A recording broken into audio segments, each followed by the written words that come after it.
I'm Donna Hirsch, and it gives me great pleasure to introduce our guest speaker and my long-standing friend of almost 4 decades, Linda Friedlaender. Linda is Senior Curator of Education at the British Art Center, and she's been there for 17 years. Prior to that, Linda held similar positions at the Wadsworth Atheneum in Hartford and at the Mount Holyoke Art Museum. Linda has co-produced a program enhancing observational skills that has been adopted, I believe, by over 50 medical schools throughout the country. The program is a required intervention that uses art to measure outcomes in a museum setting.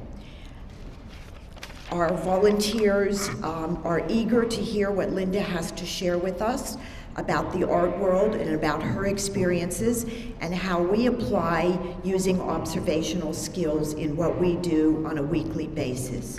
Linda's topic is Do You See What I See? And let's give a round of applause to our wonderful guest speaker, Linda Friedlaender.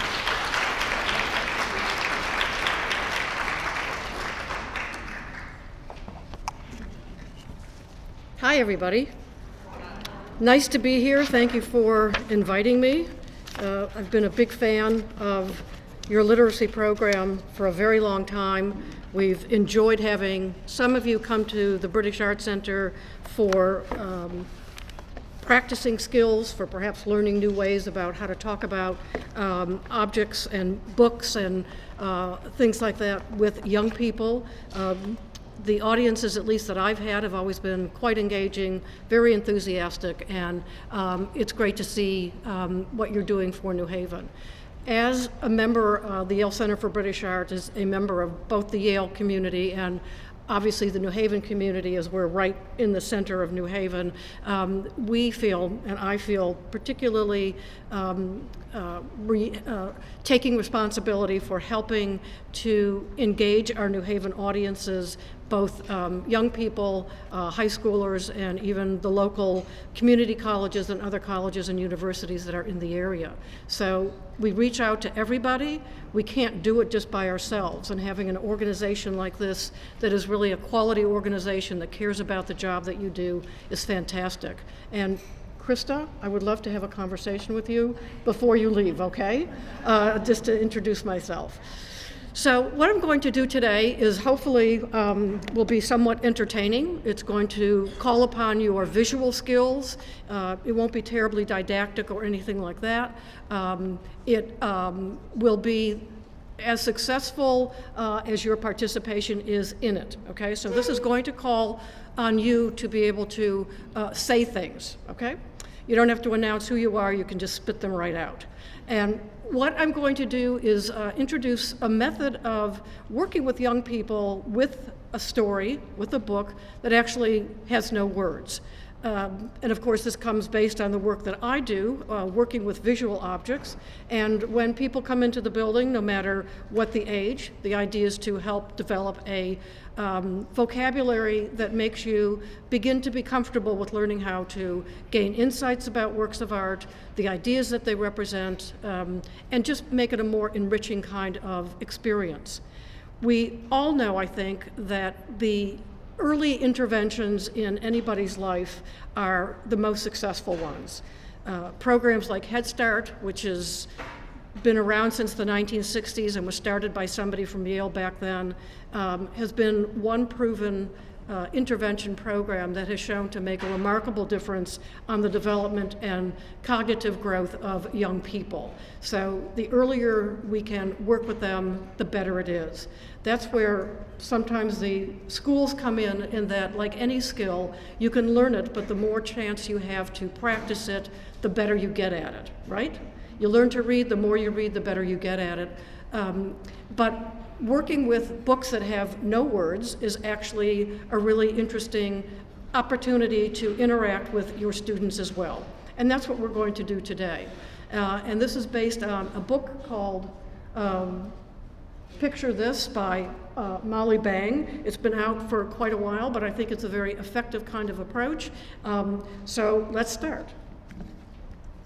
Okay, so first slide, just take a look at it. White background, red equilateral triangle, all three sides are the same. So,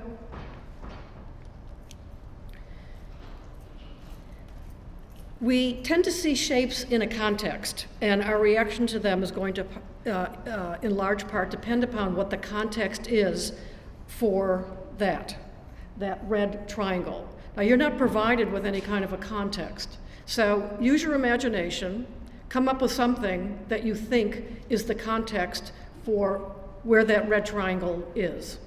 Egypt, a pyramid in Egypt, great. A tent, okay? You have to speak louder. A teepee, okay. So what if I changed that and gave you a little bit more information and said that the white part is the ocean? Sailboat, a sail. A raft, an island. A mountain. Well, wait a minute, we're in the ocean. Okay. A buoy. A shark, okay. So, once you're provided a context, okay, suddenly you begin to have certain kinds of reactions to that based on your own personal experiences, whether it's traveling, whether it's reading, whether, it's film. So we could go on and talk about either the sail of a sailboat, a shark's fin, a volcanic island, as Joan said, rising up from the sea, or a red buoy, or the bow of a sinking ship. Now, we would feel very differently if we see it as a sailboat than if we see it as a shark's fin, right? Okay. So, in the story that you're going to see today, not read, but see, we're going to do the story of Little Red Riding Hood together. And the image of Little Red Riding Hood is the red triangle, and that will be consistent throughout the story. Now, another very important figure in the story of Little Red Riding Hood is before that. Before that. Before that. Somebody said it. The mother, okay? So how should we represent the mother in Little Red Riding Hood? Remember, we're starting at the beginning of the story. So we could do this. We could make her the same shape, right? Because now there's some sort of relationship between the two, but we make her bigger because she's older, and it makes sense that somebody that's older is going to be larger than somebody that's very little. So we have the mother and the child here. So the mother, however, in this setting has suddenly become more important than Little Red Riding Hood because she's so much bigger, right? Size does matter. So how can we change something about the mother to perhaps increase her prestige on the paper? So we change the shape. Okay. So how do you feel just a totally spontaneous reaction to the mother as a triangle or to the mother as this rounded shape? Relaxed. More relaxed. Softer. More human, nurturing. Okay, good. So if the corners round off, she does seem softer, but she still takes over the picture, and she draws attention away from the heroine, Little Red Riding Hood, because she's still bigger, and she's still a mass of red. So how can we keep her large, since mothers are larger than their young daughters, but still give Little Red Riding Hood prominence? Oh, God, you're way ahead of me. So, okay, all right. So we change her color, and it's kind of like this light purpley, yes? Okay. So if we make her a pale color, she and her daughter are more equal in the picture. Little Red Riding Hood feels comparatively perky and bold, okay? What is it about Little Red Riding Hood's shape that makes her perky? The points, right, okay. See, I know it may seem obvious, but it's because you're computing this visually with all the years of experience that you have. For little ones, they may need more time in terms of thinking this out. So, the mother seems very huggable, as people pointed out, with her soft edges, though maybe a little less strong, and maybe a little less warm than before, but the emphasis still remains on Little Red Riding Hood. And the next thing we're going to add is the basket. Okay, so some of you have heard this story before. So, now the way the picture is presented, these three shapes, what does it tell you, if anything, about the basket? The mother has it, and why, Evie? It's closer to the mother, and what else about its placement? Yes, it's overlapping the mother, okay? So from there we extend, and she is kind of like holding the basket. Now the white space in between the basket and Little Red Riding Hood tells you, the way you would read a picture is that that is meant to represent a temporal quality, that is, something in time is going to happen and is probably going to be a movement. So what movement would you expect? She's passing it along, okay. Now, a new context for the story of Little Red Riding Hood, and what do you think this is? The forest, okay. Boy, you know, I started off with like 3 people talking, and now we got everybody. This is good. So your confidence is building. Okay, so we have a lot of choices to make in the forest. All right, so first choice, large triangles. And what kind of trees do you picture triangular? Fir trees. Okay, so this would work, yes? Okay, so let's just look at another possibility for the forest. Okay, so triangles on top of triangles, creating other kinds of fir trees as well. Do you have a preference for this one or this one? Now remember, we're going to be making a scary forest. This one. You like this one better. And why does this look more scary? Towering? Leaning, okay. Let's look at another choice. How about this?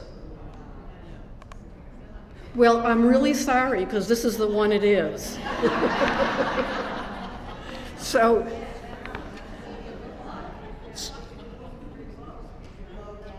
right, okay. So the placement of these rectangles on the paper is really important.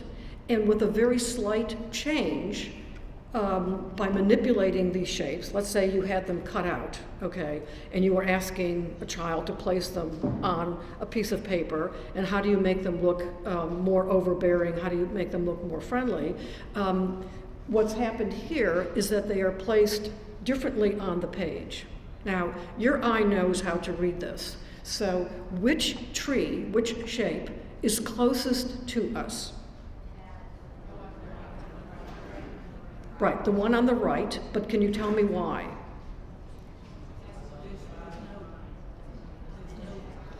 Right, it's closest to the bottom of the picture plane, okay? The other large one there, we see white space, so we know automatically it's a little further back.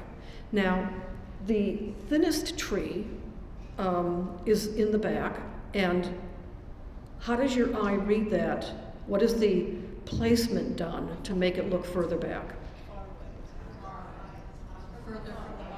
It's further from the bottom. It's higher to the top, which means that it is further away from us. And also, you know, when we were kids and we learned how to make railroad ties to show how a street goes back into space, and you know how the telephone poles got skinnier and skinnier? Okay, so the further things are away from our eye, the thinner they get. So that helps us read that skinny little tree as being further away from us, okay? So, well, there she is. So Little Red Riding Hood is back. So this picture can easily be read as Little Red Riding Hood in the woods, especially since she has been connected to one of the trees.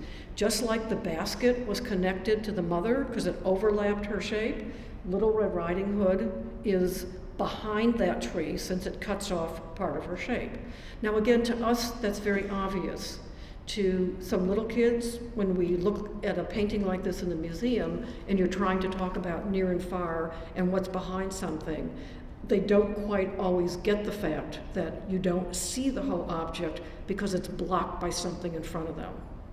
Okay, this is something that most little kids learn pretty early on, but it's again, it's another, we can't take for granted that they understand these kinds of visual cues that they are getting. So Little Red Riding Hood is placed behind the tree and it also connects her. Now, what can we do to Little Red Riding Hood that is only to the triangle to make the picture feel scarier? Make the triangle smaller? What do you know? We made Little Red Riding Hood smaller, okay? So she's smaller, the trees look bigger and more overbearing, right? Anybody disagree? Shout it out. Okay, so we can continue and make Little Red Riding Hood even smaller, okay? So where she's looking really insignificant in these gigantic trees, and the trees suddenly get much, much bigger. So, to make her seem even more overwhelmed for the situation, we have to prepare Little Red Riding Hood that she's not going to be the only one in this forest. So we need to make room for the wolf, and one way to do that is to move Little Red Riding Hood further back into the forest, okay? Still hidden by one of the trees. So now we are going to introduce something, another idea. Straight up and down vertical lines or straight back and forth horizontal lines create a certain sense of stability. Now your brain isn't consciously telling you that looks stable, it just knows it because of the way it looks. But if we do something to the forest, we're going to try to destabilize the forest and make it even more scary looking. So we might do something like this. Anybody know what I'm going to do with the trees? Oh, okay. Yes, right. So suddenly, though, we introduce the diagonal. We've been working with verticals, horizontals. Diagonals tell us what? What do they imply? Direction, change, instability, and also movement, okay? So, we don't know where the top of that tree is. It could be easily, leaning against another tree, but for those of us that have any trees on our property, and with a winter like this, you may have some trees that have been uprooted and are leaning against another tree, and it creates potentially a sense of, oh my God, that tree's gonna fall, and it's gonna bring down a couple of other trees with it. And that's what these diagonals do, and also the one up here. So suddenly this very rigid, in-place forest becomes unstable looking. And now we are ready for the wolf. Okay, so we moved Little Red Riding Hood back into the woods to get her away from the wolf, and the wolf is now the closest thing to the front of the picture. So if we were part of this, an extension of this picture, we would be able to touch the wolf first, because that's closest to us. The wolf, like other things, has been made out of a series of triangles again. You can see the 2 points of the mouth, the ear, and what is that white spot in the middle? Mouth? Somebody's giving me charades. An open mouth, okay. Okay, so why do these 3 triangles on the wolf feel so scary? Unless there's somebody that thinks it doesn't look scary. Let's not judge. Yes, sir? More like shadows. Okay, so you see it more like shadows. Okay, all right, good. Scary also. Pointy back there? Sharp, okay. And there was a hand way in the back? Okay, disappeared. Okay, so partly it's because they lean aggressively towards the left, where Little Red Riding Hood is, and she's very tiny in comparison. Partly it's because of the context. We have seen images of a wolf. And I think that they feel scary because, as you both all said, they're pointy, they're sharp, and it's dark. It's also very big, okay? Now what happens, let me go back.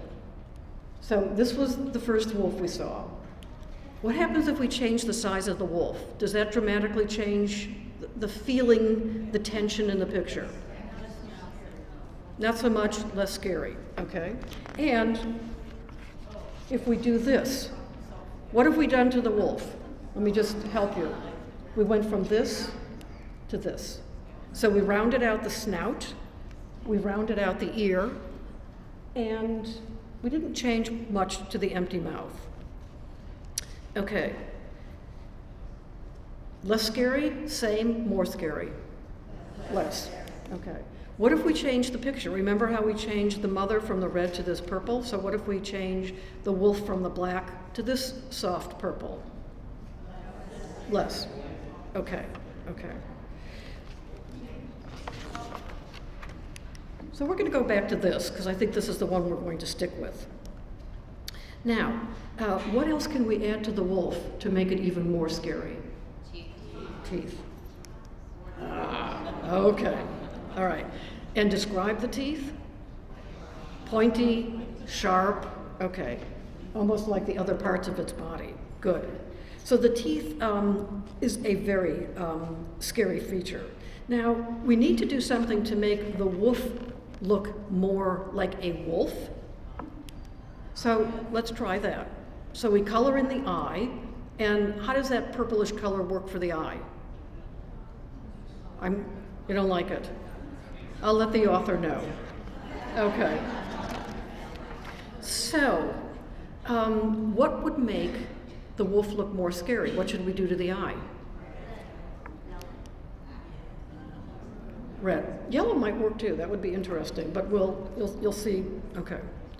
So, what happens if the eye is made exactly the same color, not exactly the same shape as Little Red Riding Hood? Does that do anything for you visually? Connects the two, right? Okay. Red, red. So, what if we did this? You don't like that? No. Okay. Okay. So, let's go back, because I want you to be happy, and we'll make the eye, look like you thought. Okay. What else can we add to the wolf to make it look even more terrifying? Sorry? More teeth. Okay, good answer. Drool. Oh, okay.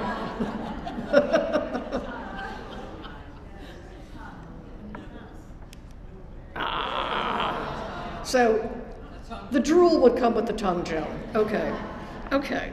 So now it looks as if Little Red Riding Hood is being drawn right down into the wolf's mouth, just by the force of the large red mass there. Now there's one more aspect of the picture that can be changed to make it even more scarier.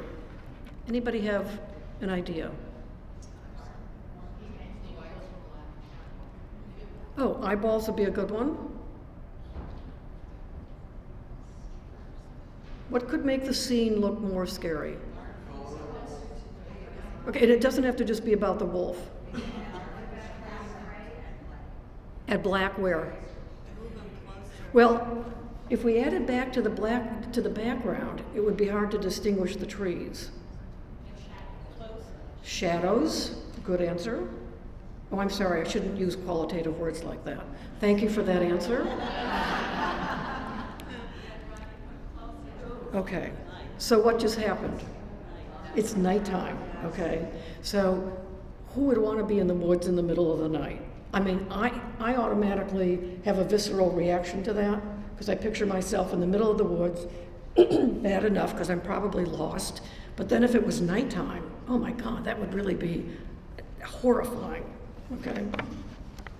So we're going to add one more thing that will be the last picture in this, to make the wolf look, now we're just back to the wolf again, the scariest it could be, that could tell us and give us kind of a prediction of what is about to happen to Little Red Riding Hood. Any thoughts? Open the mouth wider.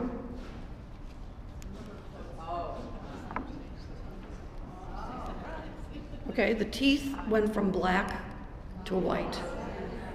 So visually, what does that do? Thank you so much. Makes the teeth stand out even more because you've got the bright white and against the darkish kind of background, and of course the black of the animal and the trees. So this, as we went through the story, we were able to tell the story of Little Red Riding Hood without one single word, okay? I mean, we mentioned words, but there were no words on the page for a child to read. And if we can encourage children to be able to make up words, to be able to make up a story, and even if they don't get it right, you know, even if they say something looks less scary, you know, we're not going to say to them, what? You know, we accept their answers, and you try to figure out from them why they would say what they did, okay? And it's just like Krista had said, all of these experiences are ways of helping young people learn to articulate feelings, to draw upon past experiences. It could be other books that they've read, apply it to something that is just about looking, that is just about visual. And that's really what we hope to do in the museum as well. So for children who don't have strong vocabulary background, who are not really even on the cusp of reading yet, and you're kind of feeling like, what do I do with this? You could easily cut out these kinds of shapes out of construction paper, bring them with you, and have the child and work with them put together some kind of a story, or help them figure out the relationship between colors or shapes or size, big, small, black, white, that sort of thing, and build it up gradually. Even for those who are reading, it's an interesting, fun experience. You can talk about how colors affect the way they feel about things. Why does the nighttime look have a different kind of effect on how we feel about the picture as opposed to if it was daytime? Why do pointy things feel more threatening than rounded shapes, and so forth? So I think that there's a lot of things to mine here in terms of the way you work with young people to kind of vary what it is and how it is that you work with them. Thank you.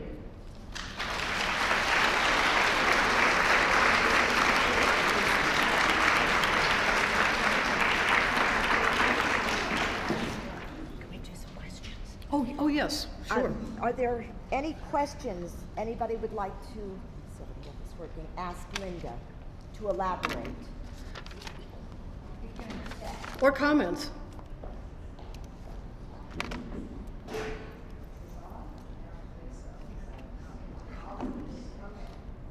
I thought it was absolutely a great presentation. Thank you.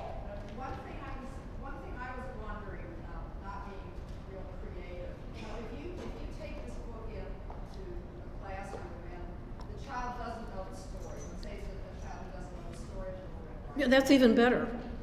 So then they can just make up, they can tell a story that, because they might not know what a wolf looks like, so. Very true. Like, how to keep from getting bogged down if they just, you know, if you say this triangle looks like, I don't think anyone would say this triangle looks like a little girl. Right. You're absolutely right, and that's an excellent question. Thank you for it. You take the child where they are, okay, and you put things down on the table and you ask them, here is a series of different cutout shapes. You know, which one do you think feels like you? Okay, so they can pick out whatever they want to pick out. Then you might be able to further the discussion by saying, why do you feel like that one feels like you? Well, it's rounded and like I'm fat. Okay, you're not going to say that, but, or they're not going to say, that was just the first thing that came to my mind. But I'm just trying to be very clear. But what you want them to do is to tease out this ability to articulate what they are thinking, what they are feeling, because that's really, really hard for them to do. They haven't had enough practice doing that. So then you say, okay, well, let's take you and let's make up a story about you. And then give them a choice. Let's go to the forest, let's go to the beach, okay? Neither which, I mean, they may never have been to the beach before. You know, we have children that come in and we show marine paintings, and I always need to find out what their level of experience is. And I say, have any of you ever been in the ocean? If they've never been in the ocean, it's really hard to get them engaged in a discussion about it.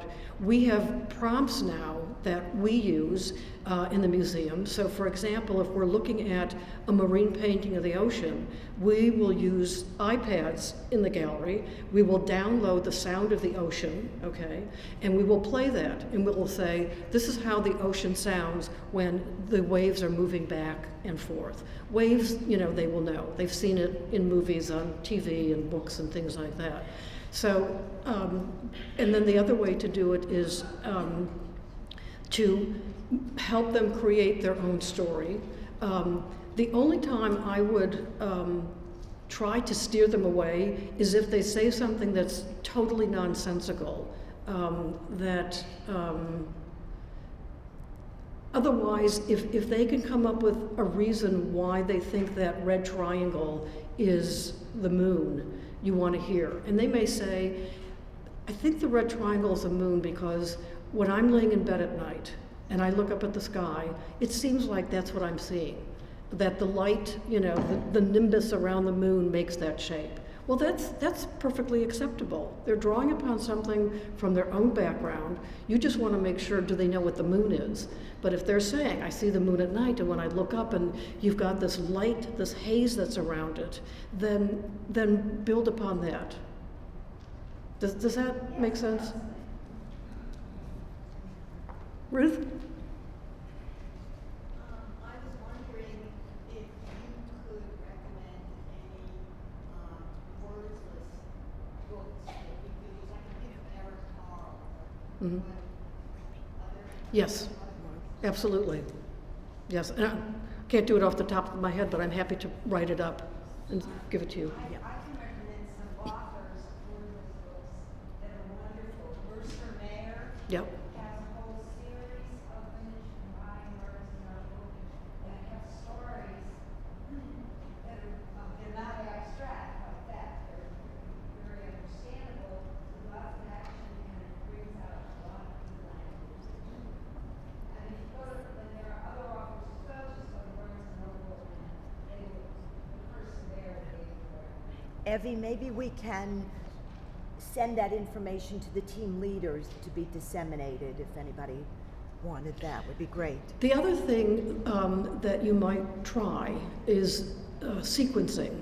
So if you took a book, cut out, took a book, Xeroxed a couple of pages, you know, from the beginning, the middle, the end, and give them to the child that you're working with and ask them to put them in an order that makes a story, okay? Now, it might not be the order in which the story actually takes place, but what you are going to ask them to do afterwards is, okay, now tell me about your story. And what it does is help them understand what comes before something else, what comes.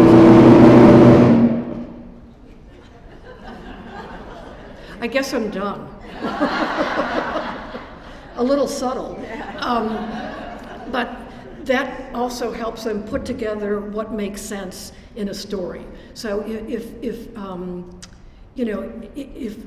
something happens at the beginning and a ball is in the ocean and the last picture they put is a boy playing with a ball, okay, so that's not quite right unless he got another ball. So you'd want to switch those two and say, gee, looks like he's playing with the ball first, and then what happened to the ball? Well, it ended up in the water, so that should be the last one. And you only need to do this with, like, depending upon their age, 3, 4, or 5 things. Any other questions? The basket. Had I had the time to finish the story, we would have known, you know, where the basket came from. But, you know, Next year. there we have a bright young person that figured out one of the objects to the story got dropped along the way, as did the mother.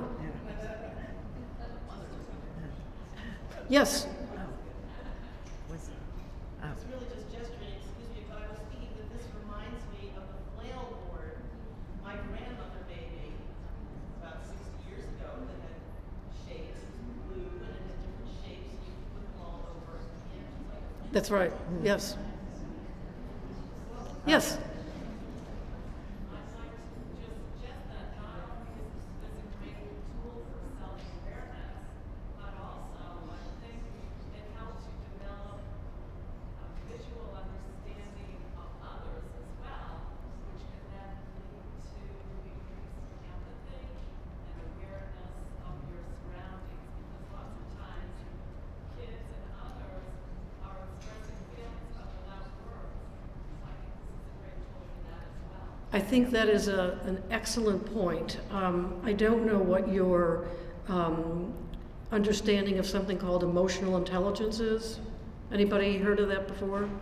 Okay, so emotional intelligence, the term was coined back in the 1990s, actually by the current president of Yale, Peter Salovey, who got his degree in psychology, and there's now an emotional intelligence center at Yale. And they are trying to put a program into schools. They're starting with older students, but at some point I know it's going to come down to younger ones, where you learn how to read signals from other people in terms of how they're feeling, so that you can anticipate what might be happening next after they look crazed or something. Or it helps you reflect upon yourself if you said something and then all of a sudden their eyes begin to tear up, okay? And a lot of times young people just kind of don't pay attention to those, but I think looking at the wolf, because the wolf was the most representational object in the picture, as his eyes changed, as the tongue came out, and all those other kinds of things, there was a whole range of emotions there on that wolf. And you can actually use that then to help people understand more about emotions that are being communicated. You know, they all learn a smiley face, and then you turn it upside down and it's a frown. Okay, well, this is 2015. We got to go beyond that. You know, there's so much more nuance to the way people interact with each other. So that's a really good point. I would not use this on a small child. What's going on in this world, what's going on in the community is so horrendous. Why go into this?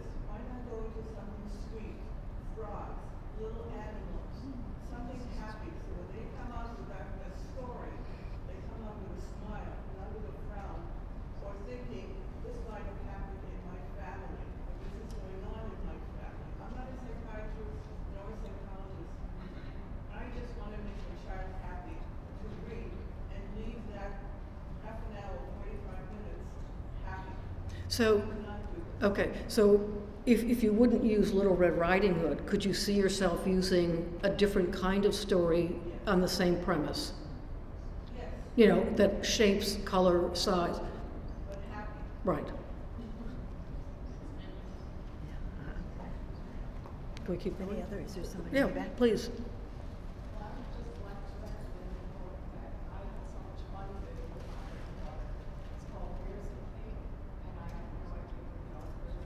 Where's the, but there are no words in it. It just is a story about, well, it's really not that much of a story. It's about 20 or 30 characters. They're sort of half human, half animal. And they have a cave that they're taking on a picnic. And this cave has all kinds of adventures. It has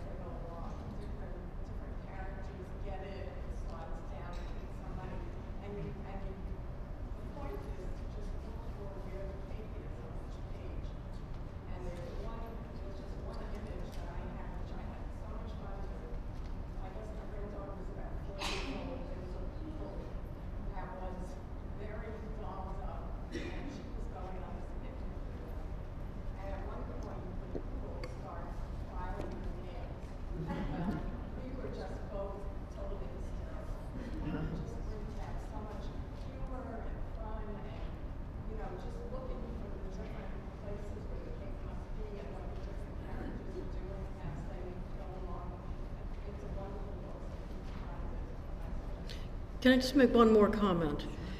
One of the advantages of working with abstract shapes, colors, and size in terms of telling a story takes the child out of the realm of being able to say, I hate drawing, I don't know how to draw, I can't make a person, I don't know how to make a bird's wings, okay? Because they can make shapes and they can make colors. So it's a way of constructing a story without making them feel self-conscious about having to make a drawing. We have this happen so often in the museum where we ask children not to draw even, but to sketch, which is a very quick moving, 30-second object that we're asking them to make. And they actually, some get tears in their eyes and say, I can't do this, I won't do this. So this takes this out of that realm where they don't have to feel like they're going to be judged on how their people, animals, houses look like. Thank you very much.